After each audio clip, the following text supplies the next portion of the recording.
Jake Sanderson. I'm Tim Stützle, and you're listening to the Locked On Senators podcast. Your Locked On Senators, your daily podcast on the Ottawa Senators. Part of the Locked On Podcast Network, your team every day.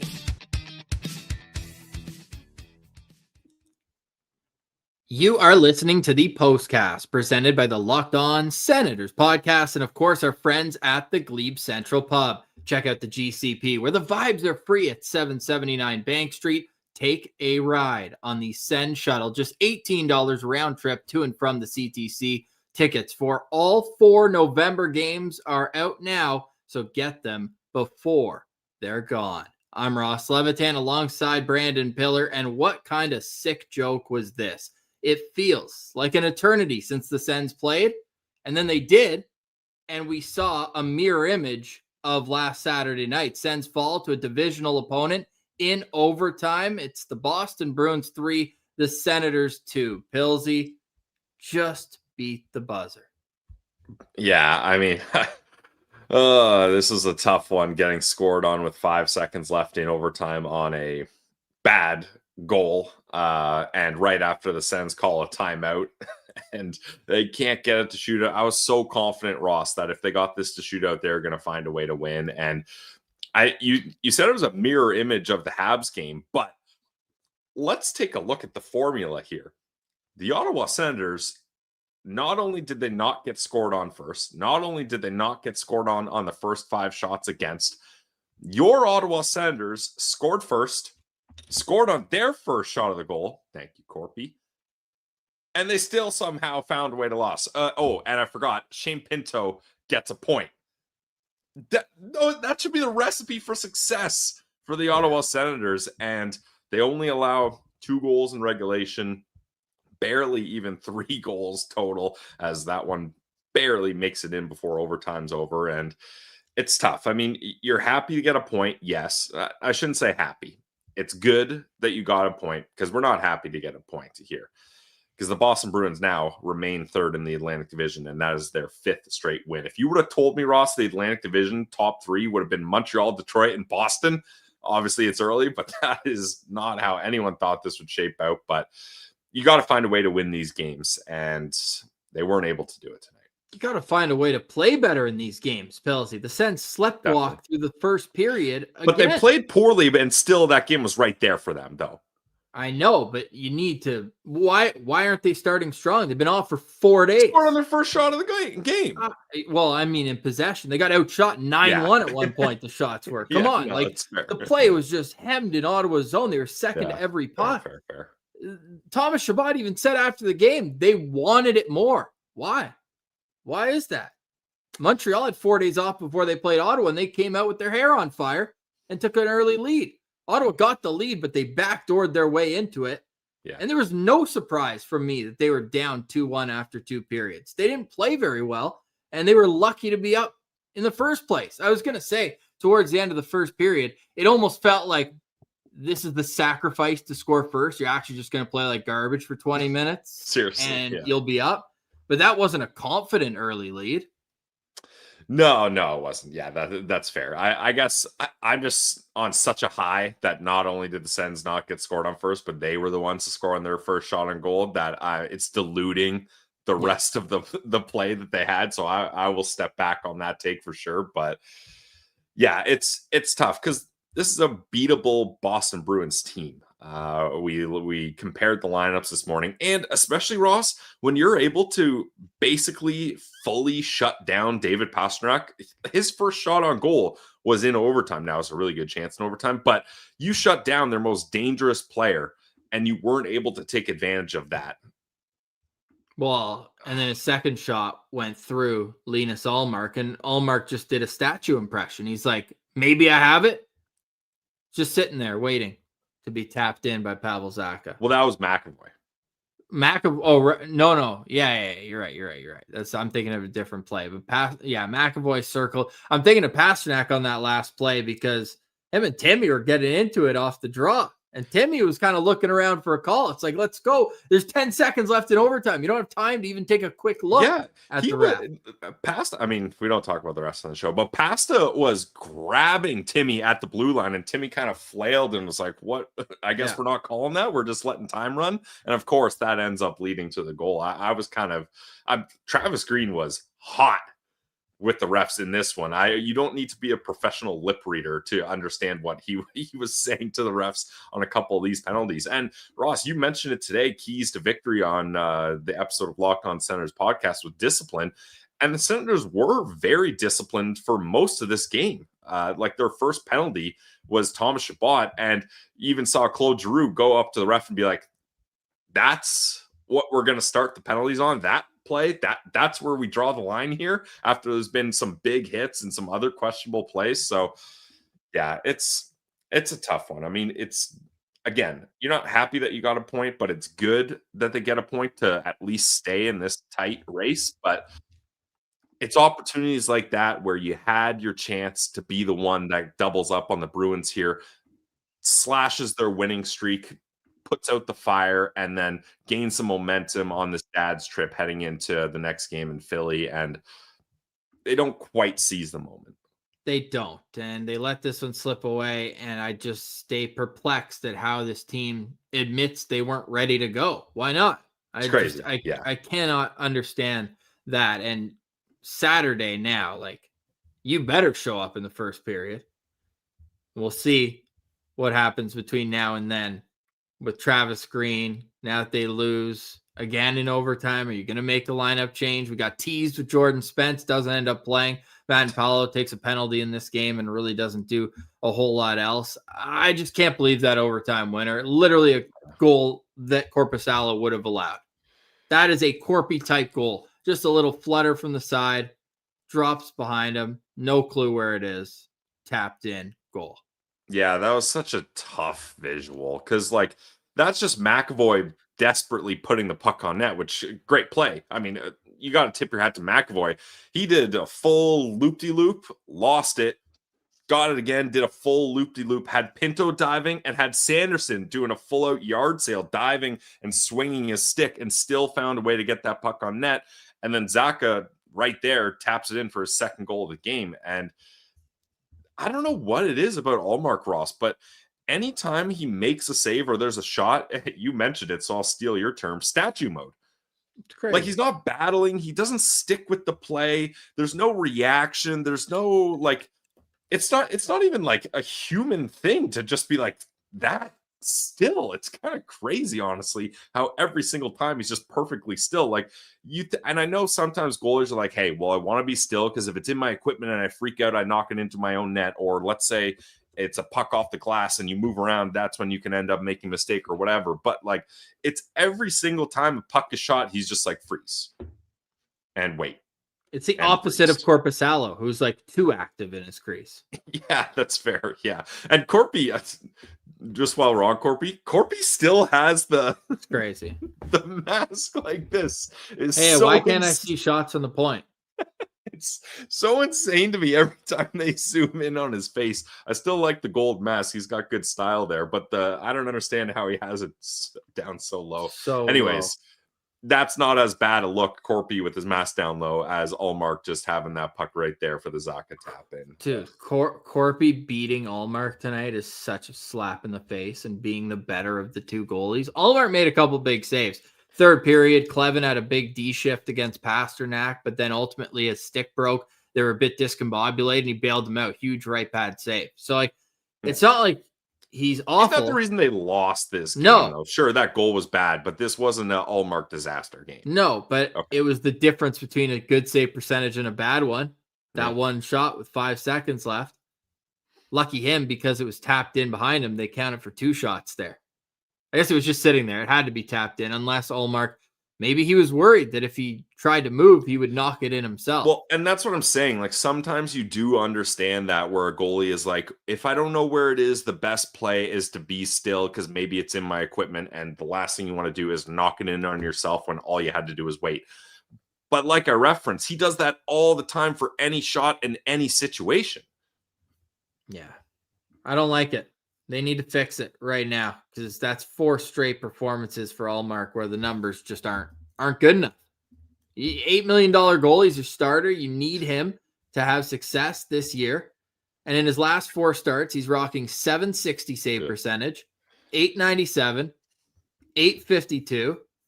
And then tonight, after the overtime goal, he's looking at an .880. Yeah, it's not good. I don't know if I'm with ONC here. He says goalie switch, you can have Ollie back, LOL. No. I don't know. I'm not going that far. But yeah, we were laughing and basically couldn't believe that Steve Stamkos pulled off that trade, and the rest of the hockey world was in agreement, but it's not so funny now. I'll say that. Full game summary coming up next and storylines within this game, plus our Sens Central standouts. You're listening to Locked On Senators, the postcast, presented by Locked On Podcast Network.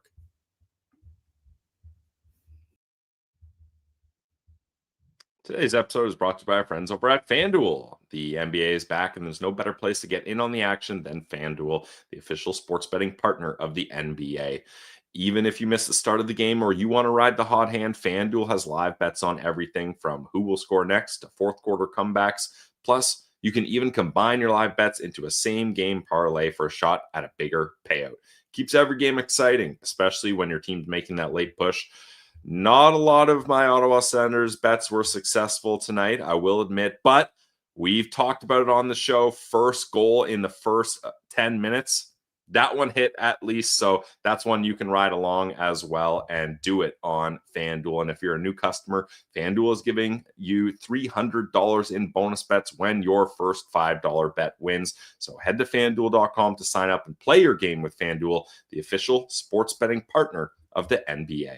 And remember, Saturday, Claude Giroux, anytime point in Philly and a matinee. Huge. That's over at FanDuel. Today's postcast is always brought to you by the Glebe Central Pub, 779 Bank Street. Pilsy, you look fantastic in that Glebe Central Pub bucket. Where can you go for great food, awesome drinks, and an atmosphere to match? It is the GCP. You can also get on the Sens shuttle for just $18 round trip. They've got all 4 November games. They're all in quick succession during the homestand. Utah this Sunday, then Dallas on Tuesday, Boston, revenge on Thursday, followed by Saturday against the LA Kings. Tickets available on the website, GlebeCentralPub.com. They've also got live music every Saturday with no cover ever. Great spot to check out the big game or just a night out with friends and family. The GCP, 779 Bank Street. Let them know that Locked On Senators sent you. Welcome back to the postcast. I'm Ross Levitan alongside Brandon Piller, and it was a tough one tonight. The Senators do manage with overtime to get over the 20-shot marker, but that's just 2 games in a row, Pilsy. They're not shooting the puck enough. Yeah, to be honest, I had a couple shot props on FanDuel, and I was losing my mind at Timmy not shooting in multiple spots. Batherson missing high on that rush. Yeah, or I mean, I didn't have an Amadio shots bet. That would be a wild one to take. But early on in the game, when Pinto made that sick play, stealing it, I think from McAvoy in the Boston's end, and then a between the legs, no look pass right to Amadio, all in front, and Amadio tried to pass it back to him.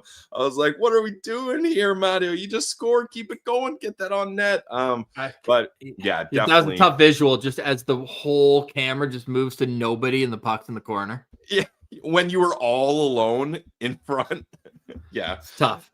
Boy, he's getting too hot. He's got to stay at that 27-point pace. Yeah, Ammo's like, man, if I score this, I'll have 28 points. Can't have that, dude. Can't. That's a second year in a row, though. Remember, it gave me flashbacks after our Dean Brown chat when Michael Amadio scored a opening goal in the game last year when Ottawa was in Boston. The game Brady scored in overtime in Pilsy. I actually wanted to mention that this was the game so far where Brady Tkachuk's absence was most felt. No? Yeah, definitely one of them. We talked about it on today's show. Boston plays a physical game, not only blocks, but hits as well. And in a tight game like this and in overtime, Brady's got that clutch gene. We've seen him score many overtime goals. I think he would have been a guy you want to have here. Now, this was the 11th game without Brady Tkachuk. They're 5-3-3. So below 500 in terms of more losses than wins overall, but they're finding a way to get those points, which hopefully when Brady comes back and the guys are all going full steam ahead, you can look back and be like, all right, at least we banked those points. And it is on the road, but it just felt like such a winnable game, even though Boston is playing well. And the way it ends, it's just so frustrating. I would have been a little bit more okay with it now knowing the result if Boston had just scored on that power play instead of Geeky taking a penalty 3 seconds later on Sandy. Like if it was just, bingo, bango, Pasternak in the back of the net, we're like, all right, wipe your hands with it. You got beat by a really good player. But to have a timeout, you called a timeout with a neutral zone faceoff with 12 seconds left in the game and you lose. And I want to get to that, Ross. 22 seconds. Yeah. Does Travis Green need a timeout guy? We've talked about this before. In the NFL, sometimes NFL coaches have a guy that's job literally is to know and have comprehension of where the clock is, the situation, and how to use timeouts. Now, obviously very different in the NFL. I'm mostly joking around here. But Travis Green calls a timeout with 22 seconds left, neutral zone faceoff. Wild time to call a timeout in any sense. Like, when's the last time a coach has called a timeout for a neutral zone face-off? Like, you just don't do it. And he doesn't change the line. Like, this was clearly just hey, let's give Timmy, Sandy, and Pinto a breather here, and that's it. Like, that's the main purpose of this timeout. I know we give it to him for not using his timeouts, but what a weird time to do it. Like, if anything, Ross, I would have called the timeout when Geeky takes that penalty, right? Yeah. Because then you get the offensive zone draw. Yeah. I don't know. That one was a weird one to me. We did have a comment on Twitter, Ann Lauer's Glasses, saying, talk about Green keeping Stützle, Sandy, and Pinto on the ice when they were obviously gassed. The timeout was not enough. The timeout was exactly for that purpose, though. So once he called it, it was guaranteed they were going back out there. Well, that's what he's saying. Like, clearly they were still tired out there. Like, the timeout didn't do it for them, because anytime they were slower. Yeah, they were slower. Anytime you have two players, I've mentioned this before, anytime you have two or even one guy that feels the need to dive on a play, either you're gassed or you're out of position. And I think the positioning was fine on that play. It was just Pinto was tired. He's like, I got to reach out. And Sandy was absolutely gassed. And he's like, my best play is to sprawl on the ice and swing my stick around. And I'm not blaming those players on those plays. That's not what I'm suggesting. I'm just saying clearly the Bruins players had more energy. McAvoy had already done a full lap. He's doing full laps around the ozone, and he's not tired. No, he was just, it was a bit reminiscent, not to the same extent as the play that Gustav Nyquist did, where he circled the center zone 3 times. I mean, yeah, I see what you're saying, but not quite. No, it wasn't quite that. But I mean, he ultimately just got a weak shot off that just beat Linus Ullmark, who's not even a shot. Like, that's just getting the puck to the net. Yeah, it's just too slow. So yeah, to answer the question, Ann Lauer's Glasses, great handle. I would have just gone with the next group and just said, all right, Cousins, Batherson, for example, you're up with Shabbat. Now, I know. Or with 22 seconds left in overtime, like, I'd probably put Zub out there. And yeah. Be like especially in a neutral zone faceoff. Yeah. Now I've given it to Green before, being like, put your players out there in the best situation. So in that sense, Timmy, Sandy, and Pinto, those are the players you want.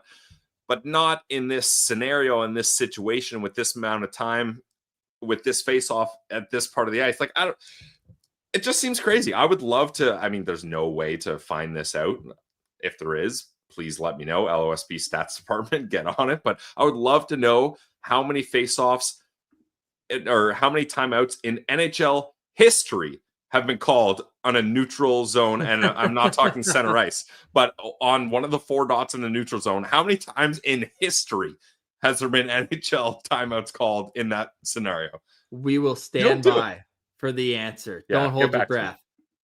Senators lose tonight 3-2 in overtime. Shots 25 for Boston, 22 for Ottawa. Sens go 0 for 2 on the power play. They got robbed of a power play goal as Giroux took the shot that trickled in. The power play expired. So Sens go 0 for 2. Boston goes 0 for 3. Senators just slightly win the face-off battle tonight. That was a bad take by me this morning. I said it'd be dominant, 51 to 49%. Hits were 30 to 25 in favor of Ottawa, and the Sens blocked 18 shots to Boston's 13. 5-on-5 expected goals percentage, very similar in the home team's favor for a second straight game. Montreal was at 63%, and Boston tonight against Ottawa gets 64% of that. So the ice was tilted in the Senators' direction. It's not a recipe for success. So I guess you'll take the point, but like, I'm taking it with my head down, tail between my legs. It's like, all right, like, let's do better on Saturday. Definitely. Yeah. That's tough. Oh man. How about Dylan Cousins back checking overtime? I did want to mention that. And he just like completely got it off the tape after taking a big spill behind the net and hustled back. So shout out to him, because that was like, we've seen that overtime goal how many times in the NHL where it's a third man trailer after the other guy who had the rush the other way gets caught up. And I was expecting that when I saw the feather pass to the middle of the ice. And then all of a sudden, there's Cousins' stick, and they turned it around and went the other way. It was an exciting overtime. Both teams got their chances. There were 6 shots total, and Ottawa just couldn't bury. Shane Pinto alone in front of the net twice. One was bouncing on him. The other, he just went too far to tuck it far side. So unfortunate result, unfortunate process, I think is fair to say in tonight's game as well. Yep, definitely. And you'll live and learn as the start of another busy stretch is here for the Sens, who will take on the Flyers in a matinee on Saturday, then come home to start a 4-game homestand against Utah on Sunday. We've got our Sens Central Standouts next. You're listening to the Postcast presented by Locked On Senators. Today's episode is also brought to you by our friends over at Rougiette. Let's be real, making excuses doesn't solve anything. We've all heard them before. It's just stress. I'm tired, or it happens to everybody sometimes, and you have to take an unnecessary time out. But when it comes to performance, sometimes your body just needs a little extra support, and that's where Rougiette comes in. Rougiette offers fast-acting, doctor-prescribed treatments for ED designed to help you stop making excuses and start making moves. Rougiette makes it easy to get started. You connect with a board-certified doctor 100% online. No awkward waiting rooms, no in-person appointments. If prescribed, your treatment ships directly straight to your door discreetly. The process is fast, simple, and private, and it's all handled by real doctors. It's all about confidence, connection, and getting back to the moments that matter. Visit Rougiette.com/LockedOnNHL to get 15% off your first order. That's RUGIET.com/LockedOnNHL. And don't forget to use our promo code LockedOnNHL so they know the Locked On Senators podcast sent you. Rougiette, stop making excuses and start making moves.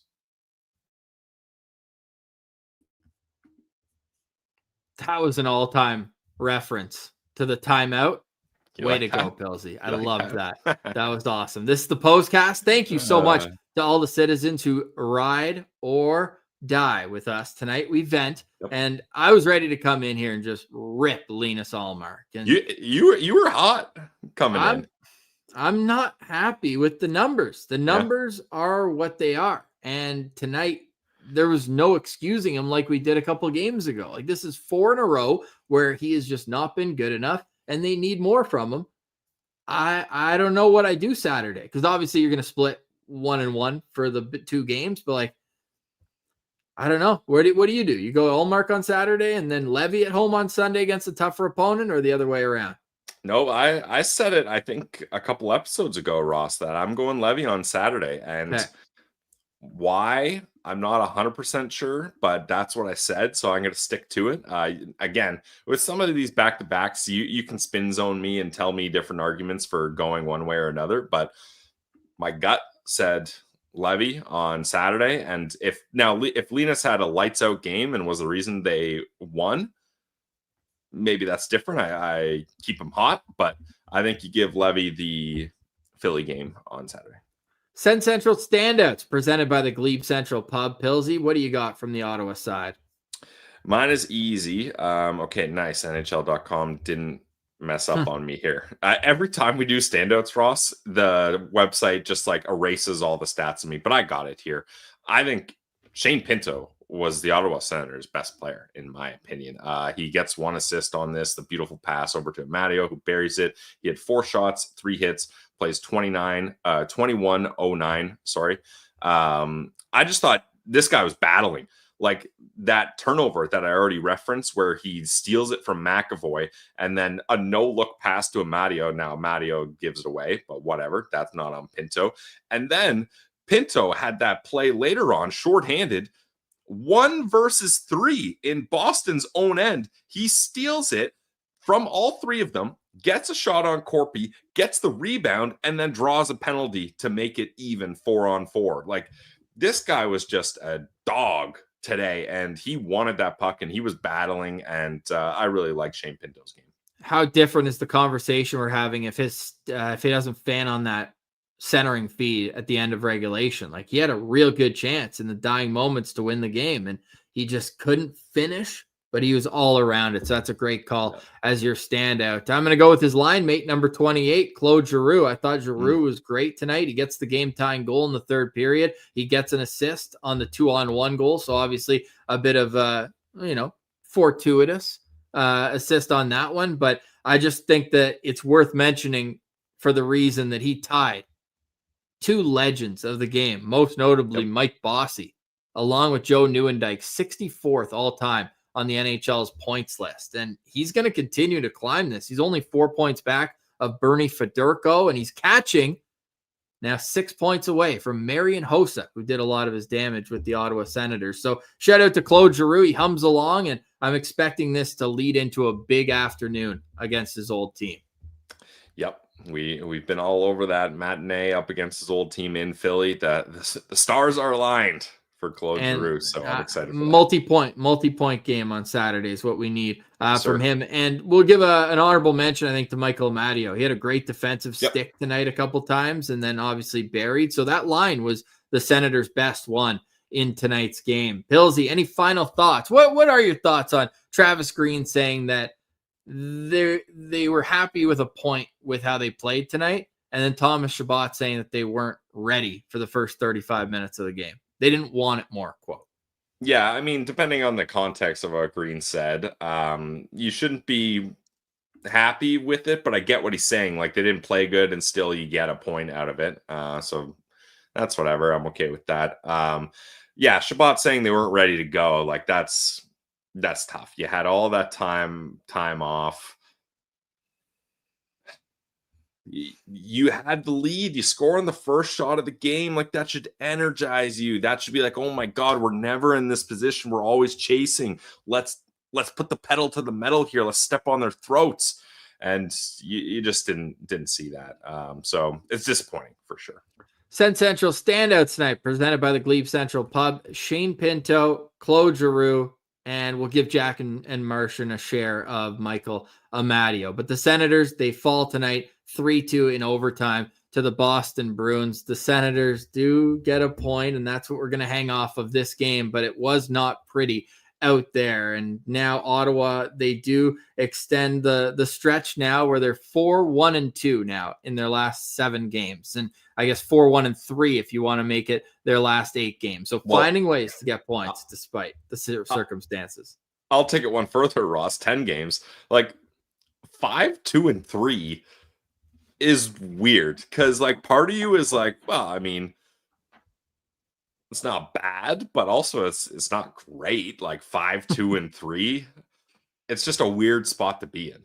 It is. And they do have that ace in the hole of Brady Tkachuk now, having been out of the lineup for 11 games. And I don't want to say that he's getting closer. He's obviously not even at practice in a non-contact jersey, but No, let's say he's getting closer. He's not getting farther away. I think that's fair.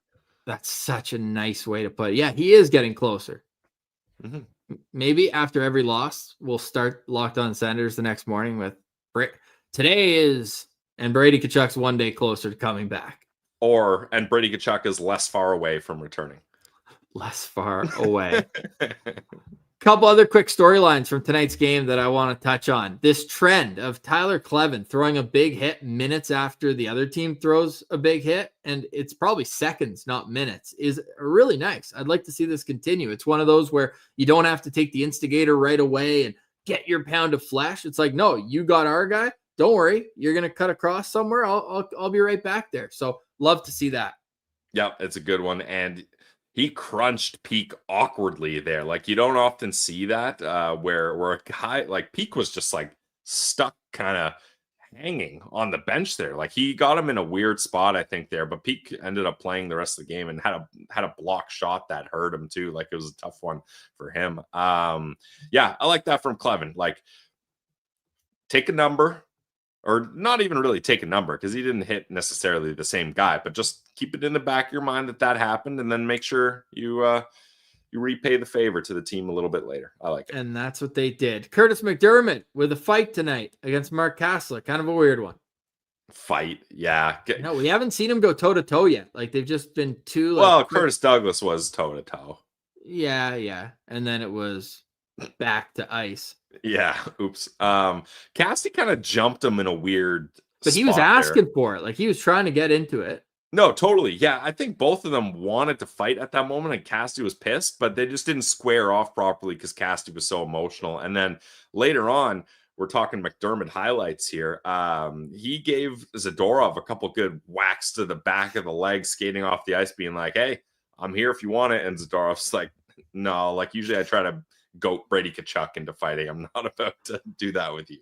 Let's play Guess That Ice Time tonight, Pillsy. Curtis McDermott finished with Scout's honor. I do not know. I did not look at that. Oh man, it wasn't much. I'll say 221. 448. He had 9 shifts, 3 hits. Attaboy. And 2 penalty minutes. Hell yeah. Love that. And hey, 4-on-4 benefits the Sens often. They do have a fast team. So when him and Casti each got, they didn't even give him a fight, did they? No, 2 roughings, 4-on-4. Yeah, exactly. So I did like how that worked out for the Ottawa Senators. You got any final thoughts on this one? No, I mean, like you said, take the point with your tail between your legs and go to Philly. Go to Philly. Dad's trip. Got to get a win on the dad's trip. Got to. And Philly's the last chance to do it. So why not go out with a W? Pillsy, we're going to go out with an ode to your old boss, I'll say. Jay Onrait. Okay. Yeah. You blew it. Yeah. I blew it. I don't know how long it was up for, but I had today's show graphic up behind us for a lot of that. I did not notice. So that's a we blew it because I didn't notice that either. Yeah. Shout out Jay Onrait. People are watching the postcast with up next game preview versus Boston Bruins. Well, Ross, technically, how about this? So the Ottawa Senators will play the Boston Bruins next week, Thursday at home at 7 p.m. There's your game preview for up against the Boston Bruins. Lyndon Slewage will be singing the anthem. You heard it here first. Not wrong. Yeah, exactly. There we go. You heard it here first. Senators lose 3-2. The chat is saying Travis Green needs to go. Pillsy, thoughts? I mean, we're not about to get into that 34 minutes in the postcast after my final thought. I don't think it's too soon for that. Okay, I agree. Yeah. But he might need a timeout guy. Needs a timeout guy. Yeah. We'll be back tomorrow to preview a double dip on the weekend. Senators in Philly, then home to Utah. And those are 2 teams that I would say have had good starts there. Even Philly's finding ways to win on any given night. Ottawa did get the better of them 2-1 earlier this season. So we'll preview the weekend and maybe discuss Linus Ullmark's comments from this morning that we didn't have a chance to get to. For Brandon Piller, I'm Ross Levitan. Thank you so much for listening watching the postcast live. Shout out to the citizens who join us after every game. And this is going to get better, Pilsy. It's going to get better than this. Back-to-back OT losses, but the wins are on the horizon. That's what I'm going to tell myself. The postcast always brought to you by the Glebe Central Pub. Check them out, 779 Bank Street. Let them know that Locked On Senators sent you. For Brandon Piller, I'm Ross Levitan, and this is a part of the Locked On Podcast Network, your team every day.